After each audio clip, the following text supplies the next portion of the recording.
Step 4, resolution of adverse effects. Okay.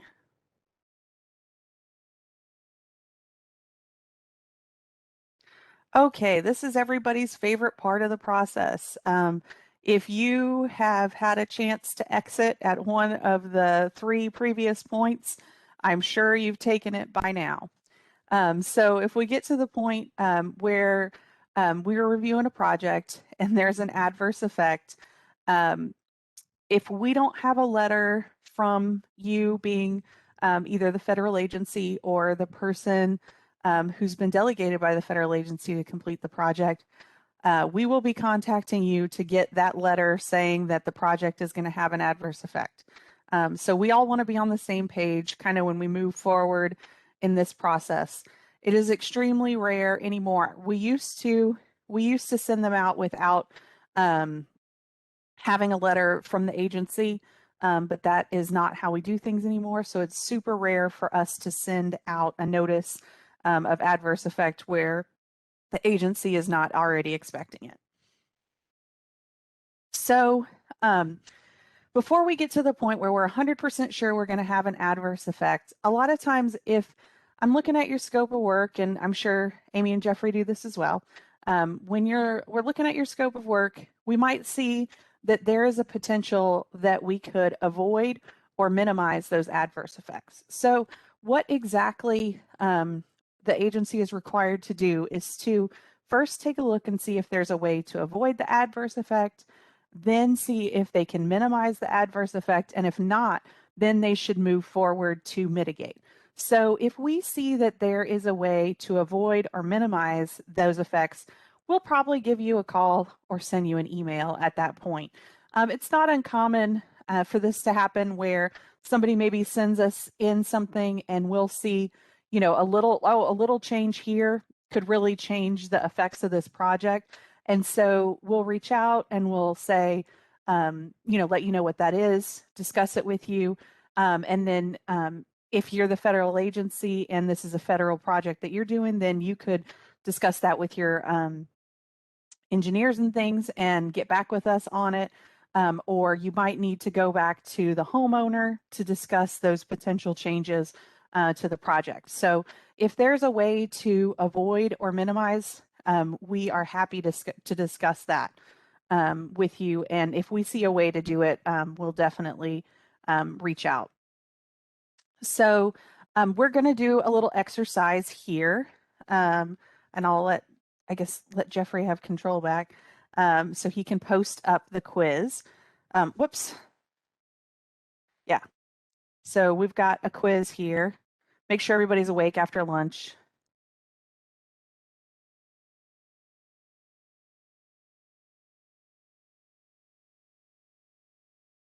Sorry, Amanda, I was struggling to grab control. I've got it now, though. Okay.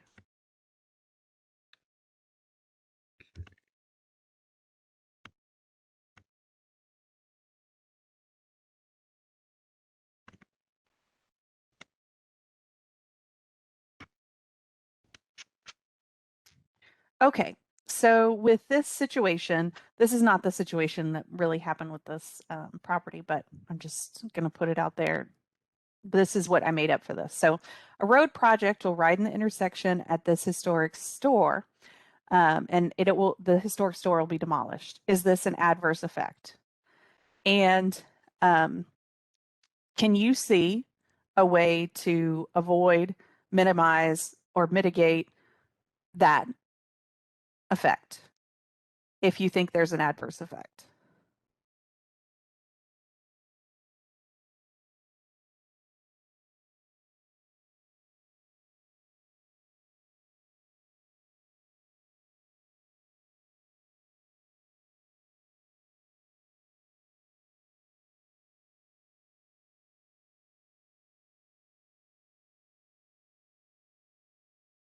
Yes, it is eligible.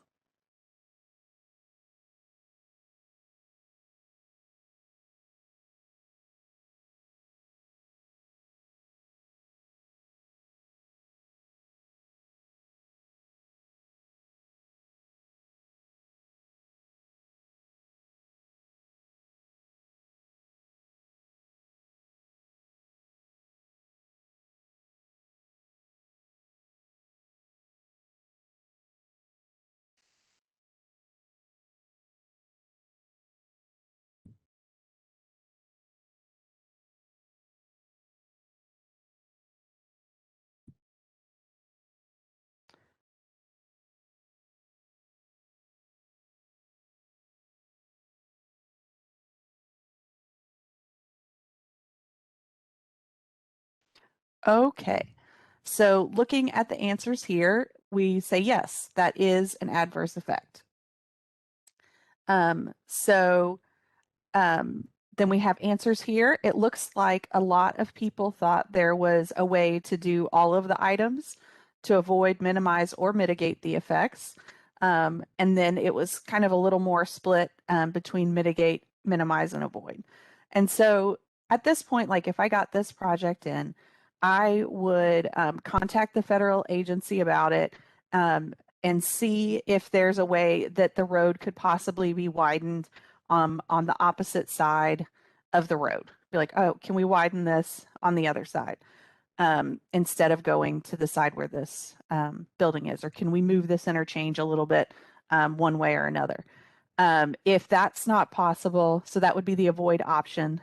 I don't really know that there would be a good minimize here with a highway project, but there might be. The federal agency might have something that they could propose. They might get a little bit closer to the building, but not necessarily do a complete take, things like that. So there would be something that we could definitely entertain and be willing to talk about, and then mitigate. Sometimes there's just no way around that adverse effect. You don't know we don't know what's on the opposite side of the road from this. It's not in the picture, so we can only guess, but maybe there is an even more significant historic property or perhaps a row of historic buildings on this side, so we can demolish this one, or we can adversely impact 5 or 10 on the opposite side of the road. So in that case, we are minimizing it by removing this one and not impacting the other 5 or 10. So there's different ways to look about it and talk about it. So we have a question about if moving the building would count as minimizing. So moving the building, unless it's already listed on the National Register, is going to be an automatic adverse effect.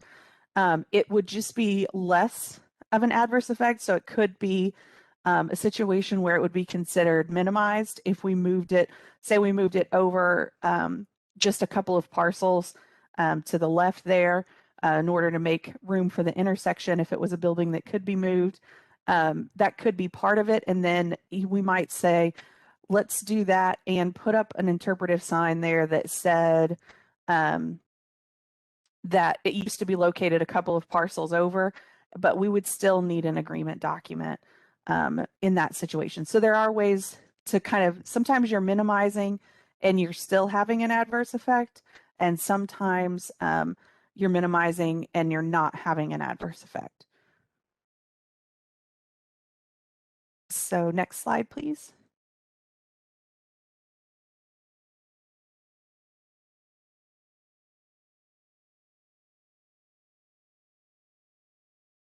So we have a new poll here. Is this an adverse effect? The project proposes replacing all the original wood windows in this National Register listed building with vinyl windows that have a matching grid pattern. Is that an adverse effect? And if this project will have an adverse effect, what would be a way to avoid the adverse effects? So the options on that one are this project as proposed will not have an adverse effect, repairing the windows and in-kind replacement of any windows that are deteriorated beyond repair, repairing the wood windows with windows that are made of different material but match the design configuration and profile of the existing windows, and replacing the windows with windows of a different material that have a matching grid pattern.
Okay, so it looks like we have some answers here. So is this an adverse effect? Almost everybody said yes. Correct. Would be an adverse effect with the project as proposed. So looking at the options for ways in which we could avoid the adverse effect, most people thought that repairing the windows and in-kind replacement of windows that are deteriorated beyond repair would avoid the adverse effect. And that's correct. That would avoid the adverse effect. Let me see. We had a few people who thought the project wasn't an adverse effect. We had some people who said repairing the windows. Correct. If you repair the windows, that would not have an adverse effect, as well as C would not have an adverse effect. And we had some that were thinking replacing the wood windows with windows that are made of a different material that match the design, configuration, and profile of existing windows. So in order to be in keeping with the Secretary of the Interior standards, the materials have to be in kind, which means that materials, design, configuration, and profile all have to match. Sorry. So that was a little bit of a tricky one. And so that's where, we're talking about that kind of unwritten rule isn't really in keeping with the standards and would potentially have an adverse effect. So if we were talking about this in a situation for Missouri, we would have all of the windows that were street facing need to be repaired or replaced in kind with wood windows. And then those on secondary elevations could be replaced with those that matched in everything but materials. I think we have maybe one more.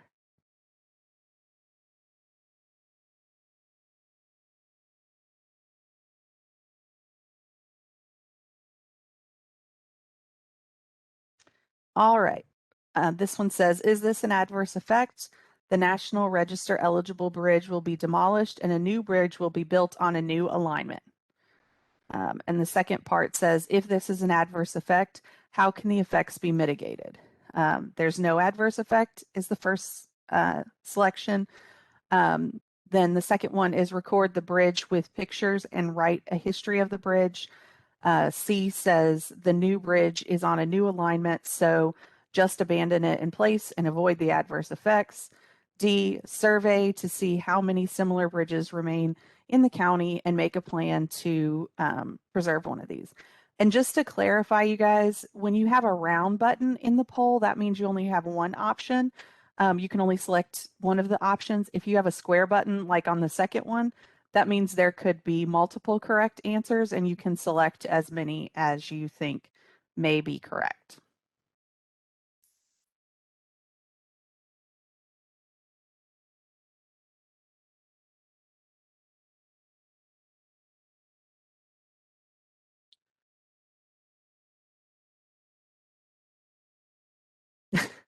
That's okay, Mitch. We're not recording the results, so it's all good. Mitch had said he didn't realize he had hit submit before I had said that about the multiple options. So it's all in fun. Your test scores will be tallied and sent to your supervisors after the presentation. No.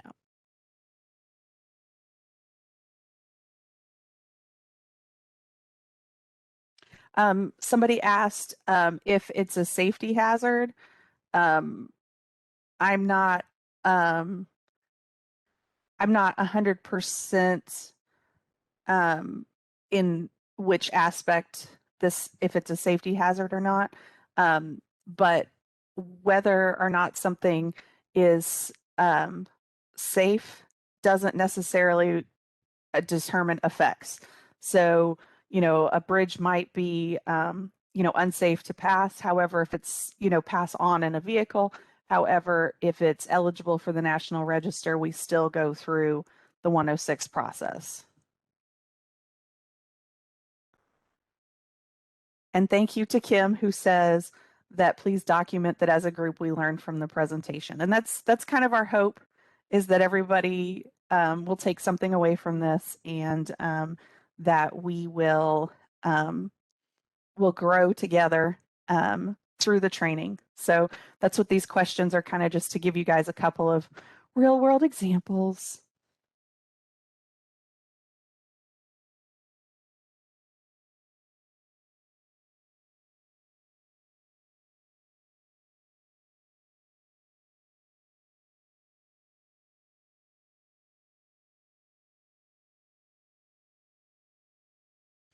Karen's already foreseeing my statements here. She says abandoning the bridge would be an adverse effect in itself. So she's ahead of the curve as usual, Karen. So here we have the results. This is an adverse effect. Yes, pretty much everybody agrees this is an adverse effect. So we have a lot of people who thought recording the bridge with pictures and writing a history of the bridge could mitigate the adverse effect. Yes, that could. That would be a mitigation option. So one said the new bridge is on a new alignment, so just abandon it in place. That one's the trick question because it seems like if you just avoid the fact that you're tearing down the bridge, well, that's the adverse thing, right? But actually, if we think back to some of the adverse effects that Jeffrey identified earlier, taking something out of being maintained regularly is an adverse effect. So that would not solve the problem here. If D says, survey to see how many similar bridges remain in the county and make a plan to preserve one of those. And that is also an example of mitigation. So you guys did a really great job on these, and thank you for participating.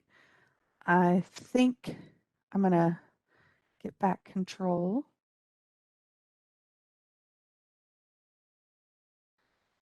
Okay.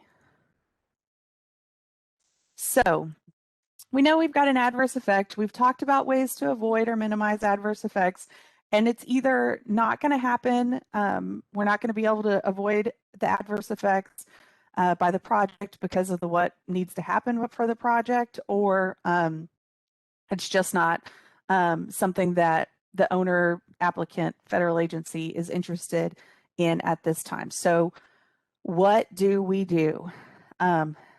are going to send you a letter. You know, we will have consulted with you first if you did not provide a letter saying that a project will have an adverse effect. And then we'll get that notice out to you saying that we concur with the finding of adverse effect. That note will notify you that you should tell the advisory council about the determination of adverse effect and request them to participate or see if they would like to participate in the consultation for the resolution of adverse effects. So they have oversight for 106 over the whole country. And so that is why we involve them at this point. They have criteria that are outlined in the regulations on how they decide if they would like to participate in the resolution process. There are 4 criteria that they use. They look at the project to see if it has substantial impacts on important historic properties.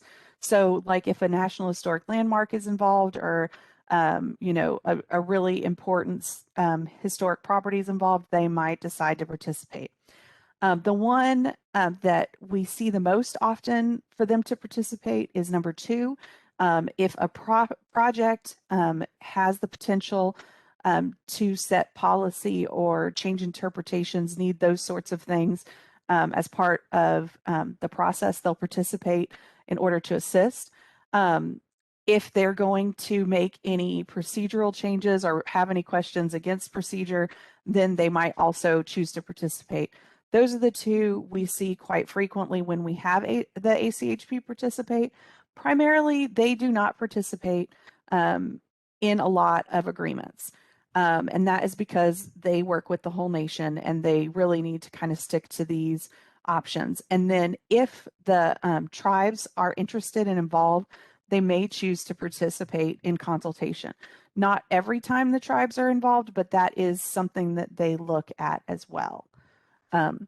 So sometimes too, it may be that they send a letter and say that they're not going to participate, and we might request, or the agency might request that they participate because they might be something that wasn't necessarily obvious in the initial submittal, or something that's a little bit more complex, where we might just ask them to participate and say, hey, we could really use a national perspective in this agreement, and could you guys please participate? And most of the times they will, if they're asked again and kind of explain that situation, they'll see their need to be there in that situation as well. And I found them to be very helpful in the past. So the consultation process, it can be a little bit daunting thinking about all the parties that you have to contact. We discussed a little bit about this earlier. At this point, we're going to need to know how the public were invited to consult or invited to comment on the project. If you have gone out to the public and had a public meeting and identified that the historic properties that might be involved, or the area that might be involved, so people could have commented on any historic properties in that area, that would be something that you would want to have done earlier, but would also apply here. People should have come forward at that point and let you know that they had concern about a historic property. You might also have put in a notice in the newspaper, Facebook, social media, whatever works. So you're going to, hopefully, by the time you've heard back from the advisory council gets their notice. They have 15 days whether to let us know if they're going to participate in consultation or not. And then they will be back in touch with us, and then we can kind of schedule our consultation meeting. So who are the parties that should be participating in the development of an agreement document? We have different levels of participation. And the ones that will always be there are the signatories. And they have the sole authority to execute, amend, or terminate an agreement unless there are invited signatories. And we'll talk a little bit more about that in a second. If the ACHP is participating, they are a signatory. Our office is always participating, and so we will be a signatory, and the federal agency is also a mandatory signatory. Obviously, it's their project. Then the agency official can invite additional parties to be signatories to an MOA. Those invited signatories, or a PA, an agreement document, sorry, those signatories, those invited signatories have the same rights as a regular signatory, and they can amend or terminate the agreement the same way as the other signatories, and an agreement is not valid until they have signed as well. So particularly, we usually see that federally recognized tribes may be an invited signatory. I know some of them prefer to be and will request that status, and some of them may not. It's really important to work with them in these situations, and it is ultimately going to be up to the federal agency to decide participation level. So also, anybody who's assuming responsibility in the agreement document should be a signatory. So if we have, let's take a highway project, maybe a bridge replacement for a local agency, we would have a situation where the SHPO's participating, the federal agency in that case, MoDOT would be participating, and then the owner of the bridge, who is actually going to be doing the work and making sure that the terms have been completed and executed, should also sign the agreement document. So we don't want to be assigning responsibilities to a city, a county, or anybody without them signing on and saying, yes, I take that responsibility. So the next level are concurring parties or consulting parties, and these are parties that participate in the development of the MOA and put in their input on what should be done to resolve adverse effects. They may sign the agreement, but they do not have the full rights of a signatory or an invited signatory. And the agreement document can be executed without their signature. So if they decide, they participated in consultation and said they wanted to sign the document, signing on, then later decide they don't want to sign it, that's okay. The agreement document still gets executed if all the signatories and invited signatories sign the agreement. So in this category, a lot of times it will be a local historical society or nonprofit group that has an interest in the historic property. They may not be actually doing any of the steps to resolve adverse effects, but they were consulted to help get ideas, and they have said that they think this is great and they want to sign on about it and show that they supported it. They could sign the agreement as well. But if it was sometimes we have a historical society who would like to take on a role of maybe taking content that the federal agency has made and hosting it on their website. In that case, they need to, because they're going to be required to host that on their website, they need to be moved up to invited signatory status because they have a responsibility. Amanda, we have a couple of questions coming into the chat. Sure. One from Lincoln Brown. For a CDBG project, who would the signatories be for the federal agency? So the federal agency would be HUD. Is the local government a signatory? Is Missouri DED as the agency funding the project? HUD as the original funder. So who signs when it comes to HUD? Yeah, so there's two things there. If it is a CDBG project and it is not in a larger community, then it is you're also having Department of Economic Development involved as a grantor in that situation. So we have two situations like with HUD, where HUD funded projects in larger cities. Those the federal agency in that case is the city, and we're consulting with them as the federal agency, and they're signing as the federal agency.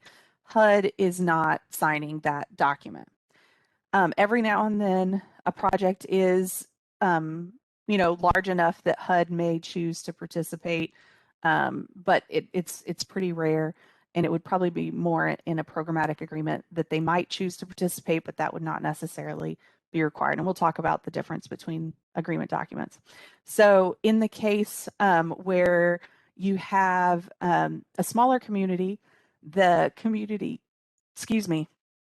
or the county is the property owner. They are the one applying for the funding. They are acting as the federal agency, and will be signing it. If the project goes through Department of Economic Development, they will be signing the agreement and participating in consultation, but they are not an active participant and are not responsible for making sure that the activities within the agreement are carried out. So they do sign and they do monitor and participate, but it is the local municipality. If you are working at like the Regional Planning Commission and helping facilitate the development of this agreement document on behalf of the county, you are not a signatory there. You're just helping them get through the process and get it drafted. You're not signing the agreement document. So there's another question from Lincoln Brown. Would the sub-applicant on a CDBG project be a concurring or a signatory? I'm not sure what you mean by sub-applicant because everybody's project's a little bit different. But the person who is, or the municipality who is the owner of the property or the one applying for the funds, they are the federal agency. And so they are a signatory. I think that might answer the question. Let us know if not, Lincoln.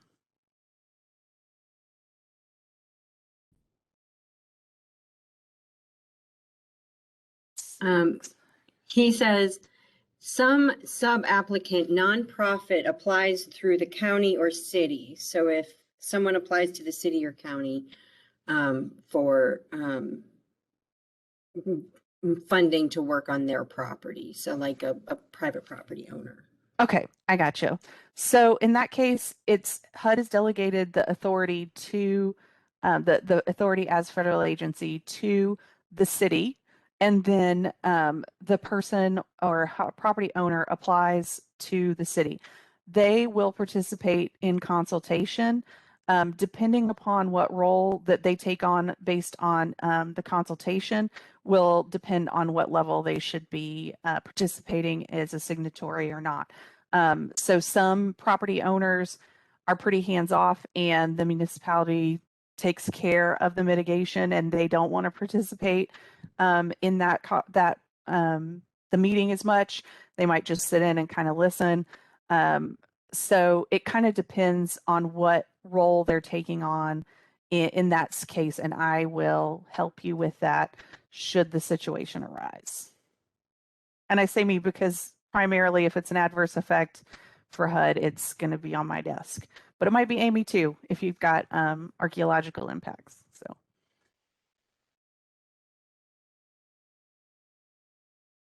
Okay. So we've been throwing around these terms, memorandum of agreement, programmatic agreement. What do these mean? A lot of times people think a memorandum of agreement is the same thing as a memorandum of understanding or MOU. They are not the same thing. An MOU does not have the same legally binding status that the MOA has.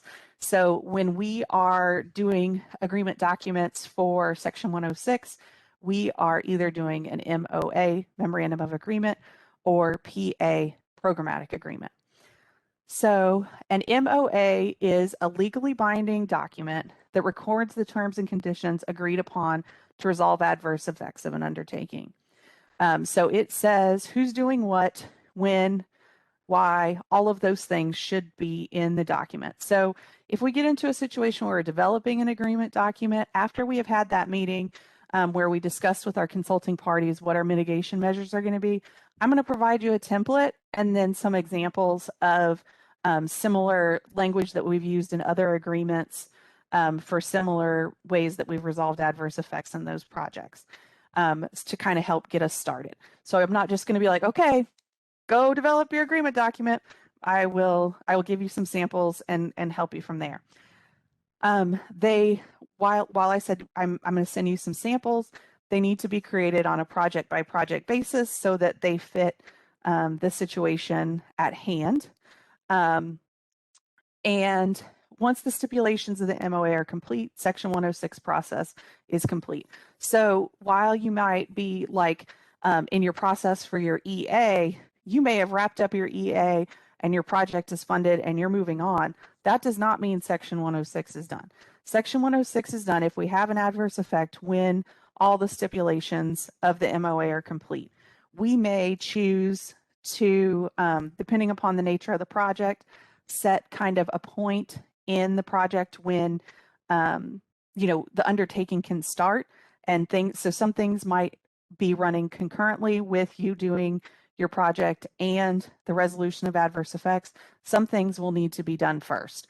A lot of times when we have a building demolition, we will have that building recorded using photographs first. And then once our office receives those photographs and they're accepted as meeting the terms of the MOA, then the project can proceed. However, the rest of those terms still have to be completed, okay? So what kind of things are mitigation? So when we have a meeting and we meet and discuss mitigation, I'm going to say, who here from the public or from the city or local historical society has some ideas? Because I want to hear what you need locally for mitigation, because There are some things that I think could be super helpful, which may not help your community at all. And we are using public funds. And so my preference is that we get something out of the MOA that is beneficial to the public. So, some things are more beneficial than other things. And so I really like it when people come to the meeting with their thinking caps on and have some good ideas. It's okay to kind of shoot the moon in that meeting, and then we'll come down to what is the appropriate level of mitigation for that project during the meeting or after the meeting. If the federal agency looks at what's been proposed and they say, I can't do all 5 of these things, we need to go back and say, we can do 2, pick 2 that you want to do. That's okay too. It's great to have a lot of ideas and to get those narrowed down.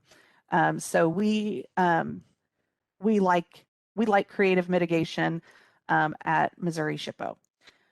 Now, this examples of mitigation primarily, most creative options I think are available for loss of historic buildings, but that's not to say that if you have an archaeological site that's being affected that we can't use some more creative options as well. So always using your thinking cap. So if we get in there and nobody's got any ideas, I'm going to run through this list with you guys to try and see what will stick and what seems like something that would be helpful. So just some ideas here that we have that we often throw out there are a public history display. That might be interpretive signage. It might be 1 sign. It might be 5 signs. It might be signs along a trail. I don't know. And I'm hoping when I come into the meeting, you guys will have some ideas. Hey, we've got this great, walking tour of downtown. We really like to put up some signs that go with that to explain some things. That's great. Let's do that. But the mitigation needs to be related to historic properties, and hopefully similar historic properties as to the ones that are impacted. But sometimes it's the only one of that kind, and so it's a little more flexible. But another option is survey.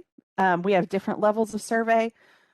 For Section 106, we have even more levels than are depicted on our website. So we have super simple kind of photo surveys and all the way up to surveys that do recordation and history of every building in that area. So we have different survey levels for different levels of impact because we want our mitigation to be equivalent to the effects.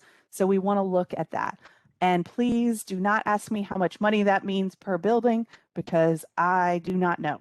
That's not how it works. So, some projects might be a lot more effective and others might not. And that's kind of up to the federal agency to decide if something is on the table based on funding.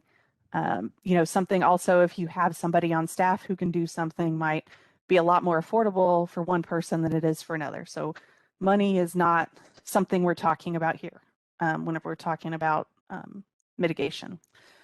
We might have a nomination for the National Register to add something to the National Register or to change the boundaries of a National Register historic district. Those are options. We do not often at Missouri SHPO seek delisting of items that were listed on the National Register. Some places do. That is not something that we pursue as mitigation, unless it is a need to redefine district boundaries. That would be a different situation. But we have an individual property, it was listed, it's gone. We're not going to pursue delisting as mitigation for that. Another idea is a public workshop about a preservation issue. We've done series of them. We've done one. They're great. The thing there that is though, we cannot offer that workshop for you. So while it might be something that we have topics that we talk about, we cannot be the presenter for your mitigation documentation. If you want to invite us to come and do come and talk about a preservation topic just for fun, we can do that, and that's great, but we cannot do it as mitigation. Rehabilitation of a historic building is an option. You can restore another building for the loss of a building. Data recovery, this one primarily is for archaeology and is what kind of the standard mitigation is for archaeology. Like I said, that doesn't mean you're not going to combine that with some public history or a reports or different outreach activities you might have associated based on what you find may also come into play. But a lot of times data recovery of something that is going to be lost is included as mitigation. Any other creative mitigation things you can think of, if it's related to historic preservation, throw it out there. Let's talk about it, see if it's an option. And the last one, and I put it last, is because I really do not care for just recordation. We call this document and destroy, where you document the resource and then you tear it down. And it's state level. HABS is Historic American Building Survey. HARE is Historic American Engineering Record. And HALS is Historic American Landscape Survey, I believe. So that is kind of, if we've got nothing else on the table, that is the default, but it is not our number one. And the reason for that is once that documentation gets created, it gets sent to me and it sits on my shelf and nobody ever asks me to look at it. And how is that benefiting the public? I'm not 100% sure. So I feel like if we're spending federal dollars, we ought to be trying to do something that is available to the public and, for them to see. It's public dollars, public things.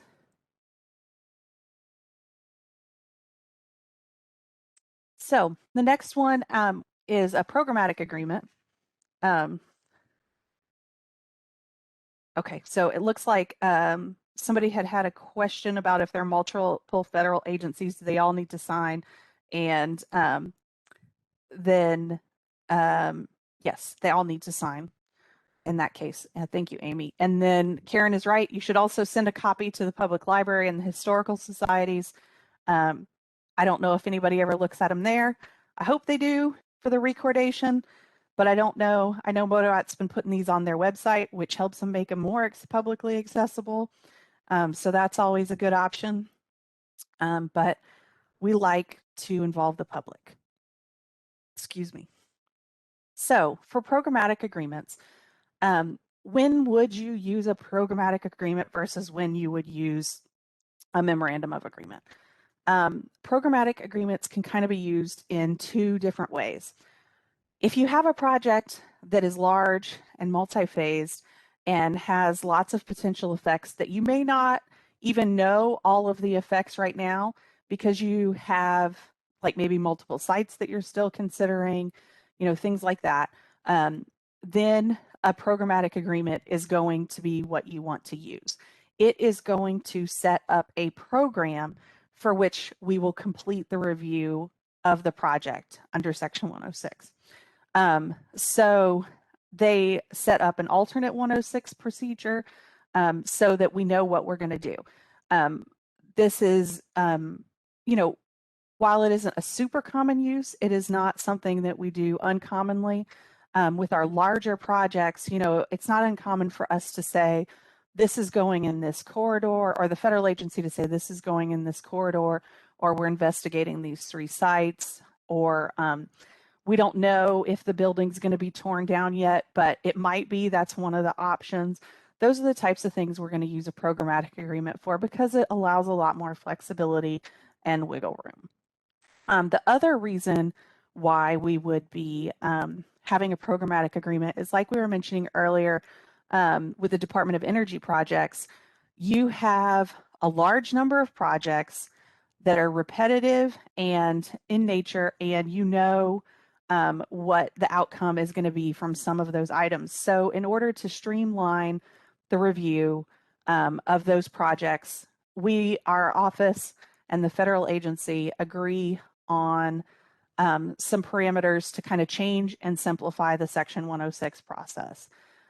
This can be done on the local level, with just one municipality, on the statewide level, like the Department of or Energy's program, or it can be on the national level, like the National Park Service has programmatic agreements, kind of like these are things that all of our parks undertake and have limited potential to affect historic properties. The ACHP is more likely to participate in the development of a programmatic agreement than in the development of most MOAs, but that is not always the case. They do not participate in every one. Sometimes they just participate in an advisory capacity. If you're doing something that's a little bit out of the box, then you might be able to need a little extra help or need some examples on what things were going on at other places. So you might they might not be a full participant in signing, but they may just be providing some assistance, and that is always appreciated. So it has the same rules for who is a signatory in those cases. On the nationwide level, however, SHPOs are invited to comment on the programmatic agreement, but there is a National Council of State Historic Preservation Officers, Nick SHPO, and they sign on behalf of all SHPOs for nationwide agreements. If you are interested in setting up a programmatic agreement, you have a set of projects that, like I said, are repetitive in nature, and you see a ton of them every year. We're happy to explore potentially setting up a programmatic agreement with you to streamline that process. That being said, we're not going to set it up for 20 properties. It's got to be a large number of projects, because it's going to take us 6 months to a year to get this developed. We're going to spend a lot of time consulting back and forth on that. Just a little bit about how long does it take to get an MOA in place. I say if on average, it's about 6 months to get an MOA in place. So a lot of times when I tell somebody that it's probably going to hold the project back 6 months because it's going to take us about that long to develop the MOA and get it in place, then a lot of times they will modify the project to avoid the adverse effects at that point. Then they're like, oh, okay, let me see what we can do about this, see if we can change the project a little bit.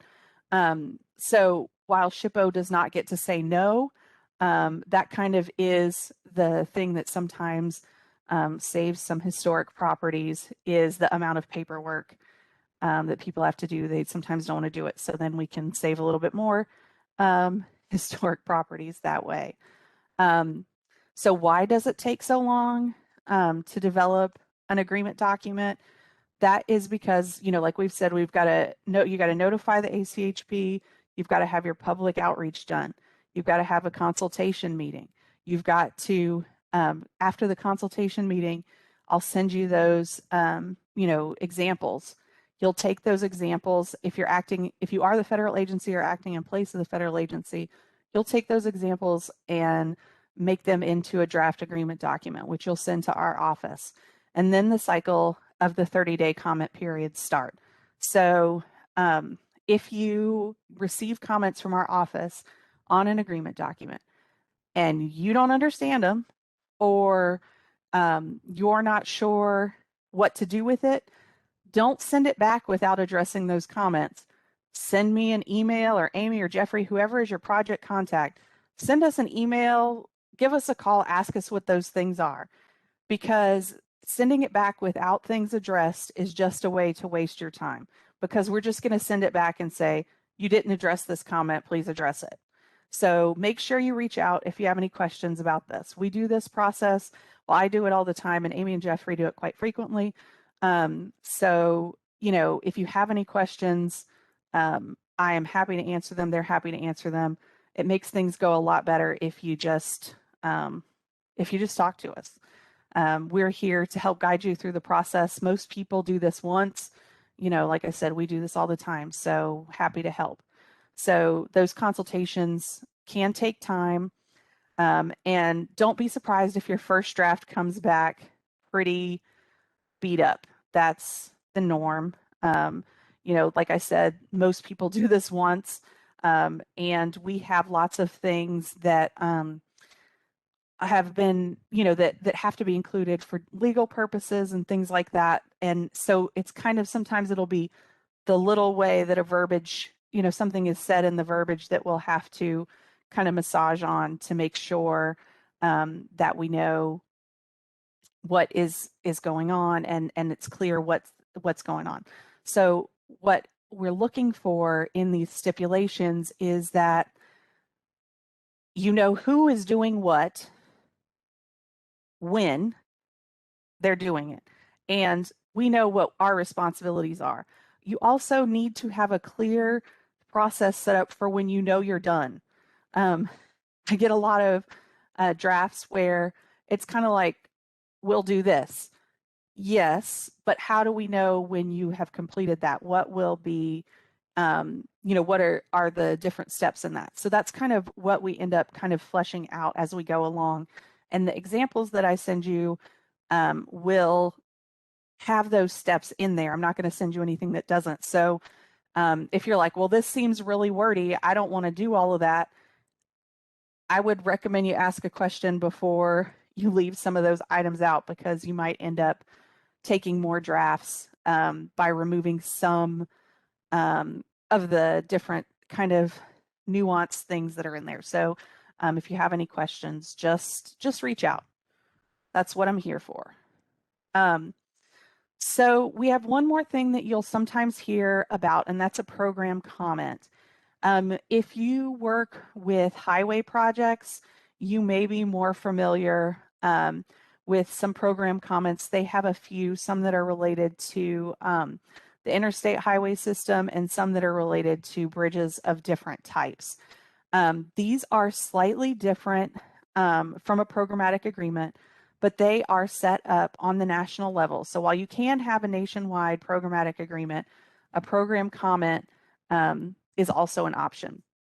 They set up a process also for actions that are repetitive in nature for a large types of project, that are far reaching across the country, or maybe it might be a situation where all military bases have these types of resources, and so we're going to deal with them in this way, or it may, exempt a certain property type across the nation from review. It may set up a process to kind of resolve adverse effects for a large number of types of properties. One that is, I think that's really helpful to those who bought into it, and I feel really kind of sad for those who didn't buy into it, is one with munitions factories from World War II. If people, the owners of those facilities, the federal owners of those facilities, documented them, then they could basically got carte blanche to do whatever they want after that. But I wasn't around for the development of that comment, so I'm not sure exactly how that worked. But anyway, they print these in the Federal Register. Everybody, the public, everyone has the opportunity to comment on those program comments. Then the agency takes those comments into consideration in drafting. The thing that really makes a program comment different than a programmatic agreement is the ACHP is the one who issues the program comment. So they work with the federal agency to get the program comment in place.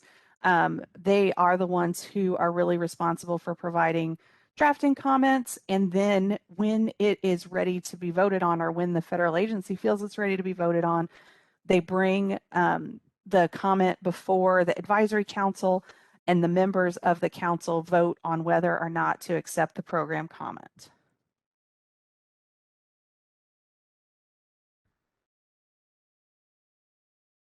So after you have your MOA executed, we get a lot of situations where we end up in a back and forth with a consultant that's been hired to resolve the items in the MOA. And there's different reasons for that. And so this kind of section is going to talk about some common situations that we have. So what we have here on the screen is some text from stipulation 1 of an MOA. It is kind of our standard text for recordation via photographs and a narrative description.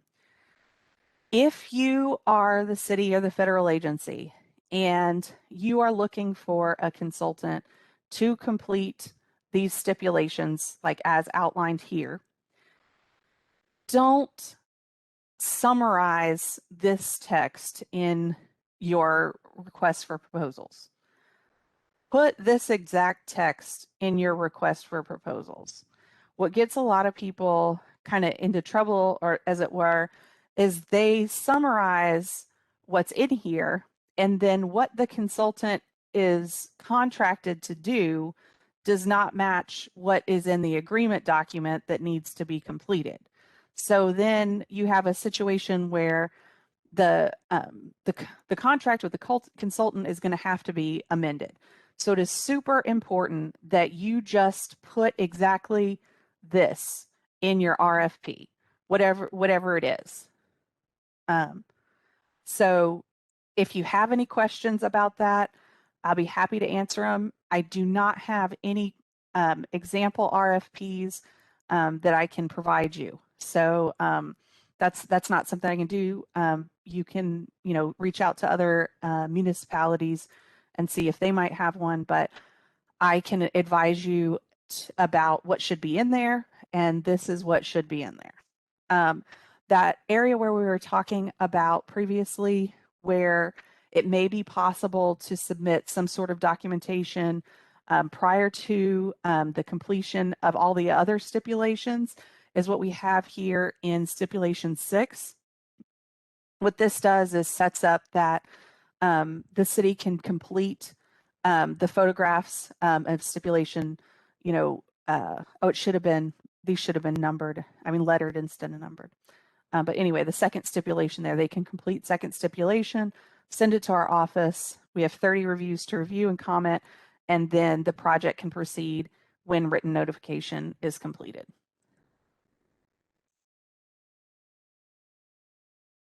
Let's see. So, how do you know who to hire for a consultant?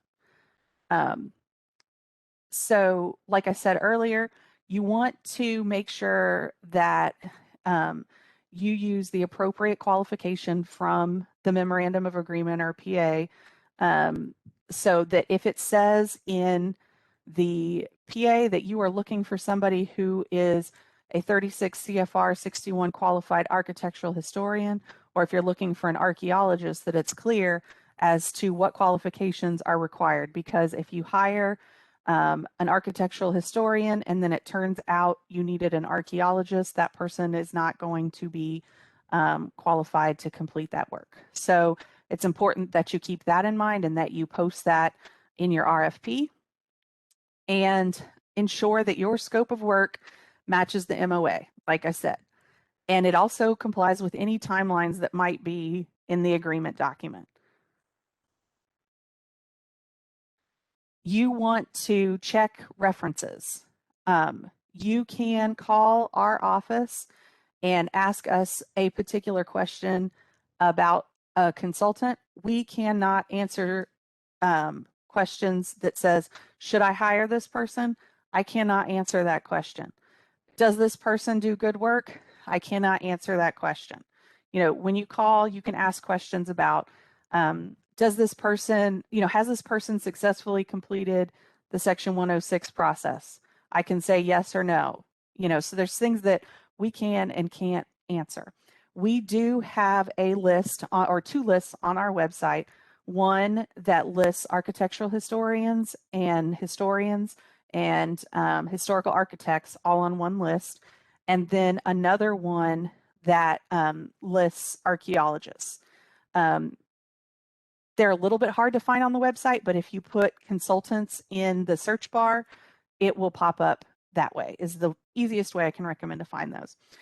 So I would say reach out to individuals in your area, or reach out to as many people on the list as you like, see who you get responses from, and then check references on those people. And be sure to ask good specific questions about what your project is. What kind, ask them about what kind of project they worked on them for, or, how they, met deliverables, things like that. Those are good types of questions to ask. Good question to ask is, the timely, did you have to get additional information multiple times? Those are all good questions to ask. So don't just go with the lowest bid. I mean, I know that is very tempting. We all have funding in mind and budgets in mind when we're thinking about this, but you've got to remember that if you've in the process because of an MOA or a PA, that means that this is, you're having an effect on a building or an archaeological site that is irreversible. Can't go back from that. It is adverse, and it is the last bit of work that's going to be done for the history of that property.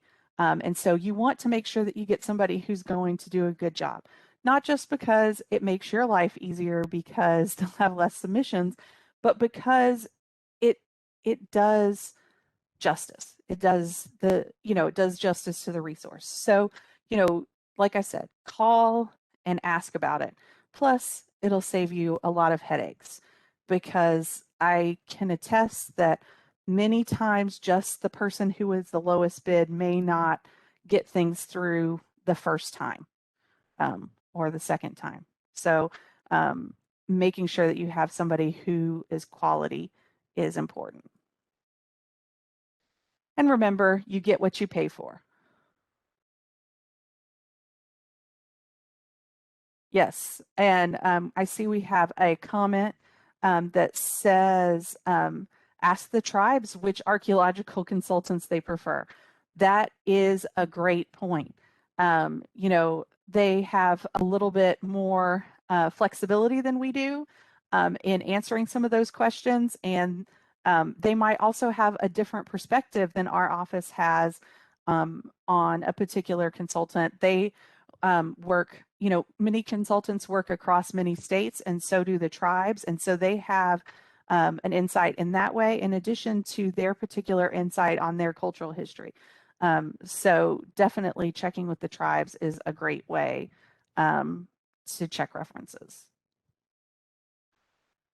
So here's a bunch of guidance available with links and things like that. We're going to make, like I said, we're going to make the presentation available. If you would like a copy of the presentation, just email the Mo Section 106 email and we'll get that to you. So any questions?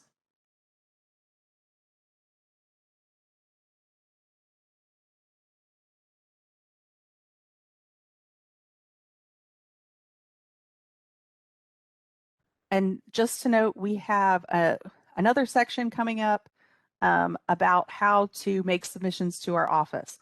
So this is not the end. We still have some great information to you guys that will be super helpful on how to prepare things for our office. So we'll give everybody a minute, and then we can take a quick break. But let's see if we have any questions first.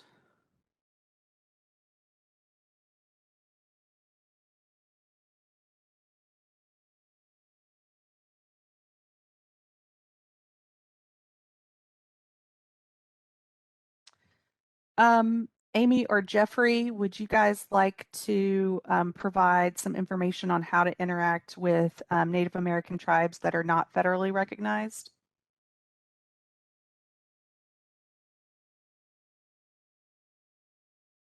This is Amy. As far as tribes that aren't federally recognized, they usually are listed as some sort of contact. We advise people to get in touch with or look up the MoDOT website, and they have tribes that are interested in different counties of the state, and they can direct you to contacting the tribe. As far as not federally recognized, I don't know if we have any in the state. We don't have any tribes located within the state of Missouri. But as far as ones that have interest within our state, I don't actually know if we have any that are not federally recognized. That would be. If we have anybody on the line who knows if there are any tribes that are not federally recognized and would like to post that in the chat, that's also welcome.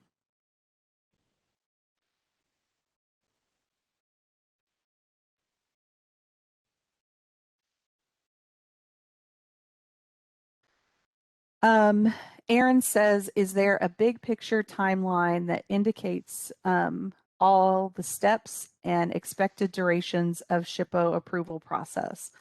There is not like a timeline that we have available. Most projects come through our office once and they're completed in 30 days. That would be probably 80% of projects fall into that category. Then the next category would be projects that we have to ask for additional information on. And that's probably 10 to 15% of projects we have to ask for additional information on. So if that happens, that's going to be the additional 30 days reviews on that. After we know what the effects of the project are, and if it has an adverse effect and there's a development of an agreement document required, we're generally looking at for an MOA, like I said, about 6 months. It can go faster, it can go slower. That really depends on you being the federal agency or the person acting in place of the federal agency, or assisting the individual who is the federal agency with that process. So if I send you a comment letter and I request for additional information and you sit on that for 8 weeks, I can't respond on when information I don't have. Same thing when I'm working with you to develop an agreement document. If I send you comments and you don't provide me comments back for months, that's time in your timeline, so if you respond to me right back, you take the comments into consideration, take however much time is your review time, less than a month, and then respond those back to me, and we keep pretty regularly back and forth like that, then we will get the agreement document done much quicker. So it really depends on you. I can tell you that within 30 days, we will be in touch with you. Now, how many projects have adverse effects and need to develop an agreement document? It's 5% or less. Okay, 5% or less of our projects, of the over 3,000 projects that we develop a year, or we review a year, are going to need an agreement document. So for 95% of the projects that you're doing, it's going to be a 30-day or maybe 60, 90 days to get consultation complete at our office, depending upon if we have to ask for additional information or not. That is most projects. But like I said, that depends on how fast you respond to our requests, because a lot of times, and what's so much fun for us is when we've sent out a request for information, somebody sits on it for months, and then all of a sudden it's hot and important to them to get it done, but we just received that additional information. We have that 30 days. We cannot, expedite things because you didn't send them to our office sooner. So that's something to think about.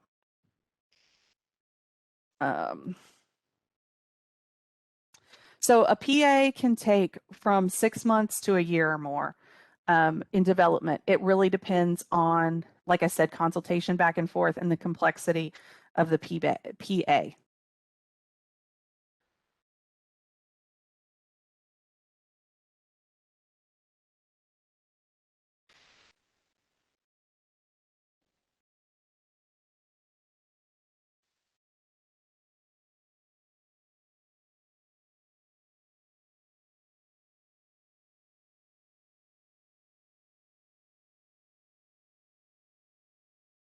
So we've had a couple of comments here about unrecognized tribe or not federally recognized tribes.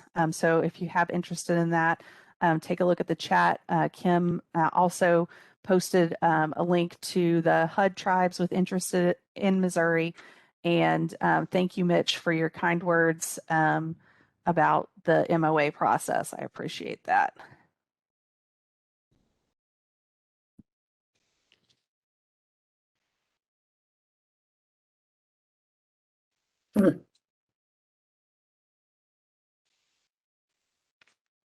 So do we have any more questions on this section, or we can go ahead and